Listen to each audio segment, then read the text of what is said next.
अस्सलाम वालेकुम, welcome back to औरत कार्ड। कुछ दिन पहले द न्यूज़ हमारा एक अखबार है बड़ा मशहूर, उसमें एक रिपोर्ट आई और उस रिपोर्ट में ये लिखा हुआ था कि पाकिस्तान में कज़न मैरिजेस की वजह से, यानी कज़न्स की आपस में शादियां कराने की वजह से, और बहुत ज़्यादा अगर ये फैमिलीज़ में होती हैं तो उसकी वजह से बच्चों में कुछ बीमारियां जो हैं वो बहुत ज़्यादा कॉमन होती जा रही हैं। उसमें जो फैक्ट्स एंड फिगर्स दिए गए थे रिपोर्ट में वो काफ़ी खौफनाक थे। तो यहाँ पे सवाल ये पैदा होता है कि पाकिस्तान में ये एक अब एक्सेप्टेड मेडिकल फैक्ट है जो पाकिस्तान में शायद नहीं एक्सेप्ट होता कि कज़न मैरिजेस ज़्यादा करने से कुछ जेनेटिक प्रॉब्लम्स या कुछ कंजेनिटल प्रॉब्लम उस प्रॉब्लम को कहते हैं जो बच्चा पैदाइश के वक्त लेके पैदा होता है, यानी वो उसके अंदर डेवलपमेंट के दौरान ही वो प्रॉब्लम्स बन जाते हैं।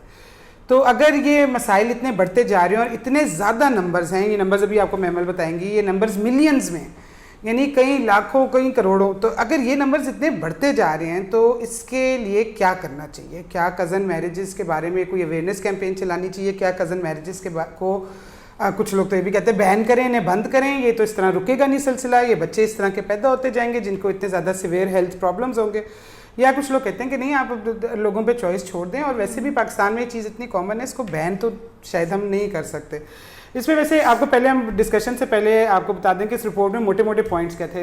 मेमन रिपोर्ट जी, उन्होंने उस रिपोर्ट के मुताबिक ये था कि 14 से 16 मिलियन जो हैं वो जेनेटिक डिजीज़ पाकिस्तान में इसलिए होती है क्योंकि सबसे ज़्यादा हाईएस्ट नंबर है पाकिस्तान के अंदर जो ब्लड रिलेशंस आपस में शादियां करते हैं, यानी कि जो बरादरी भी हो या यानी कि फैमिली जिस तरह कज़न वो बिल्कुल उसके अंदर वो भी आ जाता है। फिर उसके अंदर था कि 1.6 मिलियन जो हैं वो म्यूटेशंस पाकिस्तान के अंदर पाई गई हैं। अच्छा। इन शादियों की वजह से। और ये है कि सबसे ज़्यादा जो डेफ कम्युनिटी है, यानी कि जो सुन नहीं सकते, वो भी पाकिस्तान के अंदर है इन्हीं शादियों की वजह से, क्योंकि 73% शादियों पे है। ये खैर एक जर्मन डॉक्टर है, उन्होंने इसके बारे में कहा, उन्होंने कहा जिस तरह आपने भी जेनेटिक उसकी बात की ना, उन्होंने यही बात पॉइंट आउट की है कि पाकिस्तान के अंदर जेनेटिक टेस्टिंग इंफ्रास्ट्रक्चर नहीं है, क्योंकि उन्होंने कहा कि 70% जो बर्थ डिफेक्ट्स हैं वो प्रिवेंट हो सकते हैं जेनेटिक सर्विसेज अगर अवेलेबल हों, और क्योंकि वो नहीं है तो उसकी वजह से जो है ये इस तरह की चीज़ें। जेनेटिक टेस्टिंग एक वो जो ब्लड टेस्ट होता है, लेकिन वो बड़ा महंगा है और एक दो जगह पर सिर्फ होता है। वो यही कह रहे हैं कि प्रॉपर है भी नहीं। हाँ। यानी कि अगर प्रॉपर होती है और वो इतनी महंगी नहीं, वो यही कह रहे हैं कि $10 से कम गालिबन होती है। यहाँ महंगा है क्योंकि यहाँ पे इंफ्रास्ट्रक्चर नहीं। ज्यादातर सैंपल्स कभी-कभी बाहर जब भेजने पड़ते हैं, यहाँ पे मिलते भी नहीं है। मेरे ख्याल है आगा खान में कुछ जेनेटिक डिजीजेस की होती है चेकिंग। ये टेस्ट जिनकी हम बात कर रहे हैं ये प्रेगनेंसी के दौरान होने होते हैं, बच्चे की पैदाइश के बाद नहीं, या इवन प्रेगनेंसी से पहले माँ बाप अगर करा लें। नहीं, देखिए बीमारियों की तो बात बिल्कुल ये सही बात है, क्योंकि मेरे तो अपने ख़ानदान के अंदर मैं तो अपना बता सकती हूँ, मेरे दादा दादी फर्स्ट कज़न थे, मेरे अम्मी अब्बू फर्स्ट कज़न है, तो हमारे जो ख़ानदान, और फिर मेरे चचा चाची सबकी जिस तरह आपस में शादी है, सबकी फर्स्ट कज़न में शादियाँ इस तरह से बहुत ज़्यादा हमारे ख़ानदान में हुई हैं। उसकी वजह से जो हमारी कॉमन बीमारियाँ, जैसे डायबिटीज़ जो है वो एक कॉमन बीमारी है, ब्लड प्रेशर जो है वो एक कॉमन बीमारी है, अच्छा हड्डियों की भी, जॉइंट्स की पेन और इस तरह की कुछ चीज़ें, ये बिल्कुल एक कॉमन बीमारी है।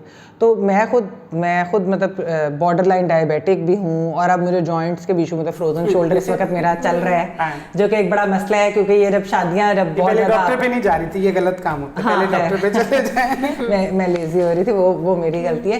लेकिन बात यह कि मैंने देखा है कि एक्चुअली इतनी कॉमन बीमारी, और फिर देखिए डायबिटीज़ तो इस तरह की बीमारी है कि जिससे आगे बहुत ज़्यादा खौफनाक बीमारियाँ होती हैं। मेरे वालिद साहब को पार्किंसंस है, मेरे एक दूसरे चचा के अंदर भी है, वो उनको भी पार्किंसंस हो रही है, एक चचा को जो है वो अल्जाइमर्स की प्रॉब्लम स्टार्ट हो रही है, बिकॉज ये बहुत ज़्यादा डायबिटीज़ को साइलेंट किलर कहते हैं ना, क्योंकि वो बहुत ज़्यादा आगे आपको इस किस्म की प्रॉब्लम लाते हैं। तो ये होता है एक बहुत बड़ा नुकसान कि कॉमन बीमारियां आप लोगों के अंदर ज़रूर आती हैं और वो नज़र आता है, और वो फैलती रहती हैं। एक्चुअली इसीलिए होती हैं वो म्यूटेशंस भी इसीलिए होती हैं, और ये कि बच्चों के अंदर जो बहुत ज़्यादा बीमारियां आती ही इसलिए हैं, इस कज़न मैरिजेस, ब्लड रिलेशंस की जब आपस में शादियां होती। अच्छा, एक स्टडी थी उसके मुताबिक 70% जो शादियां होती हैं पाकिस्तान में वो कंसेंजिनियस होती हैं, मतलब कि उसमें जो लड़का और लड़की होते हैं उनके एंसेस्टर्स जो होते हैं वो सेम होते हैं, यानी खानदान है। लेकिन दुनिया में कहते हैं कि 10% वर्ल्ड वाइड, और ये सिर्फ साउथ एशिया की हम बात नहीं कर रहे, इसमें आपका मिडिल ईस्ट भी आ जाता है, नॉर्थ अफ्रीका आ जाता है, वेस्ट अफ्रीका, इंडिया में भी बहुत से इलाके हैं जहाँ पे होता है। अच्छा, इसकी वजूहात क्या होती हैं, किस वजह से ज़्यादातर कज़न मैरिजेस को इनकरेज भी किया जाता है? एक तो बहुत बड़ा रीज़न होता है जायदाद का, कि जायदाद बटे ना, ख़ानदान के अंदर है, तो उसकी वजह से भी बहुत लोग प्रेफर करते हैं कि वो कज़न मैरिजेस करें। एक और होती है, एक तो बरादरी का भी होता है, हमने ये भी देखा है कि बरादरी के अंदर ही शादियाँ हो, और एक हमने ये अक्सर देखा है कि एक तो रिश्ते को मजबूत करने के लिए कि बहन के बेटे से हो जाए या भाई के बेटे से हो जाए शादी, लेकिन उसका जो फ्लिप साइड होती है वो ये होती है कि वो जो कपल होता है उसके ऊपर बाद में इतना प्रेशर पड़ता है कि वो अगर खुश नहीं है और अलग भी होना चाहते हैं तो वो नहीं हो सकते, या उन पर इतना प्रेशर होता है कि उनको अलग होने नहीं दिया जाता कि ख़ानदान में है, बहन का बेटा है, भाई का बेटा है। अच्छा, एक और जो हमने काफ़ी ओवरसीज़ पाकिस्तानियों में देखा है, पाकिस्तानी कम्युनिटी की मैं ज़्यादातर बात करूँगी, वो एक सिटीज़नशिप और नेशनैलिटी का भी होता है। अगर आपके एक रिलेटिव है बाहर तो वो फिर कहते हैं हम आपकी अपनी बहन वो भी आ जाएगा, उसको हम सेटल कर देंगे। तो ये कुछ चीज़ें होती हैं जिसकी वजह से हमने बहुत दफ़ा देखा है कि कज़न मैरिजेस होती हैं। कुछ वैलिड रीजंस भी होते हैं कि आपको डर होता है, ज़रा आसान होता है, आपको पता है ख़ानदान में लड़का कैसे, गारंटी कोई नहीं है ये बेनज़ीर, बिल्कुल गारंटी है। आपकी जो हमारी एक सेक्टर है सोसाइटी का जिसकी आप कह लें लो इनकम, जिनके वो थोड़ा मुतवसत तबका है, वो यही कहते हैं कि हम जानते तो हैं ना जी इनको, हमारे बहन है, ये हमारा भाई है, तो हम इनके घर दे देते, हम जानते तो हैं ना। अगर हम जानते नहीं है तो हम क्या करेंगे? अगर वो हमारी बेटी को या हमारे बेटे के साथ बदसलूकी करेंगे तो हम क्या करेंगे?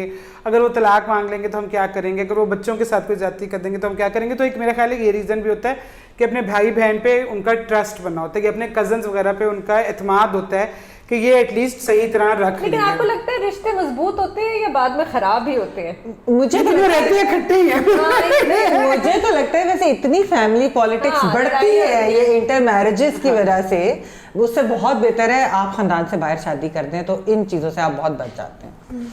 अच्छा, Pakistan demographic and health survey एक होता है हर साल, मेरा ख्याल है होता है, 2018 में जब हुआ तो उसके मुताबिक 60% से ज़्यादा पाकिस्तान में फ़र्स्ट कज़न्स में शादियां होती हैं। अगर आप सेकंड कज़न्स देख लें तो वो 70% से भी ज़्यादा हो जाती हैं। और सरप्राइजिंगली इसमें कोई ज़्यादा तब्दीली नहीं आई, 90s से लेके अब 2018 तक देख लें, ये नंबर मोर और लेस कंसिस्टेंट ही रहा है।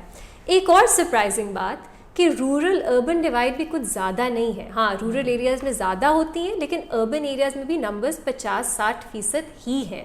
तो ये एक बहुत पाकिस्तान में एक ऐसी चीज़ है जो पूरे, और प्रोविंस वाइज भी गिलगित बल्तिस्तान में कम है थोड़ा, लेकिन वो वहाँ भी 40-50% के करीब है। पंजाब बलूचिस्तान सिंध में थोड़ा ज़्यादा है, वहाँ 60% से ज़्यादा है। सो ये पूरा एक नेशनल इशू है, उसमें ना अर्बन रूरल डिवाइड है, ना ख़ास क्लास डिवाइड उस तरह से स्टार्ट नज़र आता है, ना रीजनल डिवाइड नज़र आता है। लेकिन जो अभी हम सब बात कर रहे हैं कि उसके क्या हेल्थ रिस्क हो सकते हैं, हमने कोई ख़ास कैंपेन्स नहीं देखे गवर्नमेंट की तरफ से, हुकूमत की तरफ से लोगों को अवेयरनेस के लिए, बिल्कुल नहीं देखे। तो मेरा ख्याल है ये एक चीज़ है, आप लोगों को इसकी निशानदेही तो करें कि ये मसला एक आ सकता है।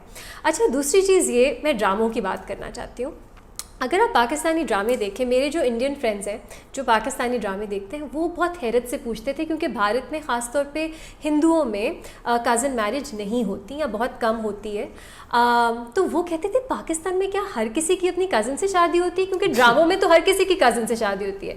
अभी आप देख लें मायरा खान का जो नया ड्रामा आया था हम कहाँ के सच्चे थे, उसमें एक कज़न है, उसकी दोनों कज़न्स को वो पसंद है। सो सब चीज़ लव ट्रायंगल भी कज़न के बीच में है, फर्स्ट और दो, मतलब इतनी अजीब बात है कि आपका लव ट्रायंगल भी कज़न्स के बीच में ही होता है। इट्स एज़ इफ आपकी जो दुनिया है वो आपकी फैमिली तक, एक घर तक महदूद है। तो एक तरह से मैं जब इसको सोचती हूँ कि आप नहीं दिखाना चाहते कि बच्चे, लड़के लड़कियाँ बाहर भी मिलते हैं, फैमिली के अलावा भी कोई तरीका है लोगों से सोशलाइज करने का।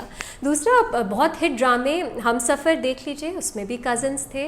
तो हमारे ड्रामों में अक्सर यही दिखाया जाता है कि कज़न्स में शादियां होती हैं, रेंज भी होती है, मोहब्बत भी कज़न्स में ही होती है।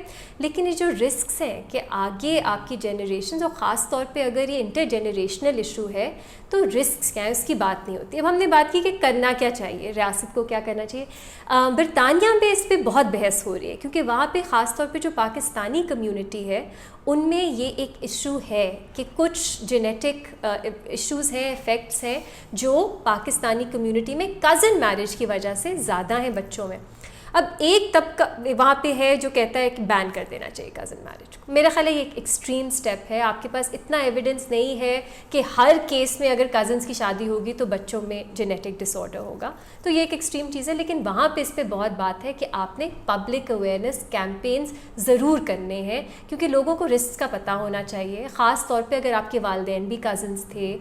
और दूसरा, अगर कोई जेनेटिक टेस्टिंग अवेलेबल है जो आप करवा सकते हैं, वो फैसिलिटेट करना चाहिए। अच्छा, थैलेसीमिया का तो होता है टेस्ट? नहीं, कैंपेन हो रही है अभी ब्रिटानिया में। हाँ, ब्रिटानिया में हो रही है, पाकिस्तान में लेकिन वहाँ पे तो बहुत कम। पाकिस्तान में 50, 60, 70% लोग हैं जो फर्स्ट या सेकंड कजन्स में अब भी शादियाँ करवा रहे हैं। यहाँ हम कुछ नहीं देखते। अच्छा, थैलेसीमिया का तो था ना, कुछ बात हुई थी कि थैलेसीमिया की, आई थिंक 4-5 साल पहले हुई थी कि थैलेसीमिया का कोई टेस्ट होना चाहिए। हाँ, वो होना चाहिए, एक बिल पास हुआ, लेकिन उसमें ये है कि आपको करवाने किस हद तक उस पर अमल दरामद हो रहा है, वो एक चीज़ है ना। हाँ, एक चीज़ है। और दूसरा, कोई आप फिर भी निकाह कर सकते हो, आप टेस्ट अपना जमा करवाओ, वो निकाह जो है उसमें कोई बार नहीं है, लेकिन आपको पता चल जाएगा कि अगर आप और अगर कैंपेन चल भी गई, जैसे हमने ये बात की कि ये इतने महंगे टेस्ट है और इतनी मुश्किलों से आप करवा सकते हो, तो कैसे कराएंगे? अच्छा, मेरे ख्याल में इसमें एक और चीज़ ये भी है कि जब डॉक्टर्स के पास ऐसे पेरेंट्स जाते हैं जिनको प्रॉब्लम हो, जिनके बच्चे को कोई कंजेनिटल मसला हो, जब वो जाते हैं तो डॉक्टर ज़्यादातर खासतौर पे जो हमारा वही मुतवसत थोड़ा तबका है, उसको बिल्कुल एक्सप्लेन नहीं करते कि ये क्यों हुआ। एक बड़ी सख्त उनके पास प्रोबेबिलिटी बड़ी हाई है कि ये इसलिए हुआ क्योंकि आपकी फैमिली में बहुत ज़्यादा कज़न मैरिजेस हुई हैं। लेकिन उनको एक्सप्लेन नहीं, वो हम लोगों से पूछ लेते हैं ना। आप मतलब मैं एक कपल को जानती थी, बड़े बेचारे, उनके पास कोई खास पैसे नहीं थे और वो मेरे पास आए तो उनका 2 साल का बच्चा था और उसको वो सुन नहीं सकता था बिल्कुल भी।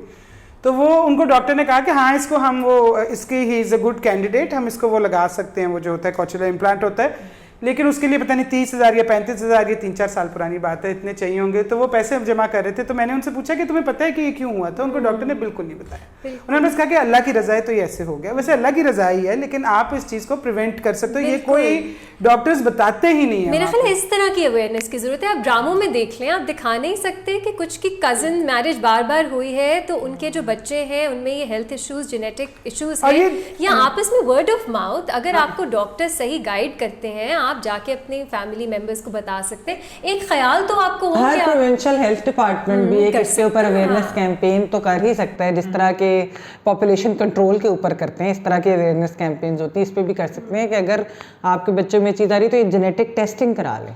मतलब 14 to 16 मिलियन बहुत ज्यादा है ना, बहुत ज्यादा है। ये तो बहुत हाई नंबर है कि इतने ज्यादा बच्चे जेनेटिक डिजीजेस फैल रही हैं, इतने लोगों की जिंदगी इफेक्ट हो रही है। कुछ बच्चे बड़े ही नहीं हो पाते। इसे बड़ी खुल के बात करनी चाहिए कि कुछ बच्चों की लाइफ ही खत्म हो जाती है। वो बेचारे थोड़े से अरसे जिंदा रहते हैं, बड़ा स्ट्रगल करते हैं, बड़ी तकलीफ दे जिंदगी गुजारते हैं और फिर माँ बाप को सारी उम्र के लिए टॉर्चर होता है कि उनका औलाद जो है वो नहीं रही। और कुछ बच्चे जो हैं उनकी बड़ी सिवियरली प्रॉब्लमेटिक लाइफ्स होती हैं। चलो कुछ ऐसे होते हैं जो कि आराम से गुजार लेंगे, उसमें कोई ऐसा मसला नहीं है, लेकिन ज़्यादातर डिजीजेज जो हैं वो सिवियरली प्रॉब्लमेटिक होती है। और अगर आपकी लाइफ स्पैन लंबी भी है तो वो बड़ी मतलब डिबिलिटेटिंग होगी, आपके लिए ज़िंदगी आसान नहीं होगी। आप हर वक्त दर्द का शिकार है, किसी और चीज़ का, डॉक्टर्स, हॉस्पिटल। ऐसे बच्चे जो तो बेचारे वो हॉस्पिटल देख के घबराना शुरू हो जाते हैं क्योंकि उनको सिर्फ एक मेमोरी होती है, सुइयाँ लग रही हैं, ब्लड निकल रहा है, टेस्ट हो रहे हैं, सर्जरीज हो रही हैं। तो और ये एक और चीज़ मेरा ख्याल है, लोग ये समझते हैं कि शायद इससे कोई मामूली सी कोई चीज़ नहीं। लिवर डिजीजेस जिनसे लिवर आपका मतलब आपके बच्चे की लाइफ बिल्कुल 50% पे आ जाएगी। लिवर ट्रांसप्लांट हो गया तो बच्चा बच जाएगा, नहीं हुआ तो नहीं बचेगा। किडनी की डिजीजेस, ऐसी डिजीजेस जिसमें किडनी के में मुझे एक रेडियोलॉजिस्ट थे, उन्होंने कहा कि किडनी की ऐसी भी डिजीजेज हैं जो बच्चे पैदा ही दोनों किडनी से काम नहीं कर रही, उनको वेस्टिंग सी डिजीज़ होती है, मुझे अभी उसका नाम नहीं याद आ रहा, CKD आई थिंक, जो भी, तो नहीं ये नहीं थी, कोई और नाम था। तो बहरहाल वो भी, उसके साथ भी क्या आपका बच्चा कितनी देर जिंदा रहेगा, उसको ट्रांसप्लांट के लिए कौन सी किडनी दूसरे बच्चे से आप लगाएंगे, बड़े की किडनी तो नहीं आप बच्चे में लगा सकते। फिर हार्ट का, ये तो मैंने खुद एक हार्ट क्लिनिक में देखा, पीडियाट्रिक क्लिनिक था, पीडियाट्रिक कार्डियोलॉजिस्ट का क्लिनिक था। वहाँ पे उन्होंने बताया कि हिस्ट्री लेते हुए वो एक सवाल पूछते हैं, आप दोनों कजन्स हैं? जब आप बच्चा लेके वहाँ पहुँचे वो पूछते हैं, आप कहते हैं हाँ, तो एक बिल्कुल वो डिफरेंट हो जाता है। अगर आप कहते हो ना, ट्रीटमेंट तो खैर वो है, लेकिन वो कि वो आप बीच में से साइड पर हो जाते हो, फिर तो किस्मत की बात हुई। लेकिन ये बड़े कम लोग होते हैं जिनका ऐसे होता है। ज़्यादातर लोग कजन वो फिर आगे भी पूछते हैं, क्या आपके वालिदैन कजन्स हैं, क्या आपके दादा दादी नाना नानी कजन्स हैं, और उससे फिर वो आपको वहाँ पे थोड़ी बहुत ब्रीफिंग भी दे देते हैं कि ये देखें ये चीज़ पास ऑन होगी, आप थोड़ा ज़रा अब सोच के करें या बाहर फैमिली से शादी करें। चलो ये तो एक हेल्थ पर्सपेक्टिव से, हुकूमत की पर्सपेक्टिव से हमने बात कर दी, लेकिन प्लीज़ जो लोग ड्रामे बनाते हैं अपनी दुनिया को फैमिली से थोड़ा सा वसी करें, अपने पर्सपेक्टिव को वसी करें। फैमिलीज में हर चीज़ नहीं होती, प्यार मोहब्बत अरेंज। सीरियसली आप लोग ड्रामे नहीं देखते, हर दूसरे ड्रामे में ये हो रहा है। रीमा हम कहाँ के सच्चे में तो आग लग गई है इस वजह से, तो शायद वो डिस्करेज ही करे ऐसी मैरिजेस। सर हमें ड्रामे देखने चाहिए तुम और मैं। अगर आपको हमारी वीडियो पसंद आई तो प्लीज़ लाइक कीजिएगा, चैनल औरत कार्ड को सब्सक्राइब कीजिएगा। हमारा मकसद इस वीडियो से बिल्कुल ये नहीं था कि हम किसी को भी डराएं या किसी पे भी तनकीद करें। शादियां जैसे कहते हैं कि शादियां जो होती है वो मेड इन हेवन, अल्लाह का फैसला होता है आपकी शादी किससे होनी है और किस वक्त होनी है। लेकिन फिर भी अगर कोशिश की जाए तो एक ऐसी चीज़ की जाए जिससे कि आगे की फ्यूचर जनरेशन्स को हेल्थ इफ़ेक्ट्स ना हो।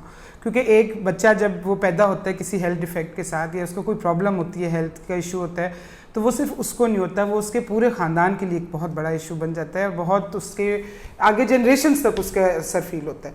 तो आप प्लीज़ हमें फीडबैक दीजिएगा इस पर, आपका क्या कहना है। आपको अगर आप इसके हक में हैं कि कज़न मैरिजेस होना चाहिए तो आप हमें बताएं आपकी क्या रीज़न्स है। हम इस पर कोशिश करेंगे आइंदा भी कोई वीडियो करें। थैंक यू फॉर वॉचिंग औरत कार्ड।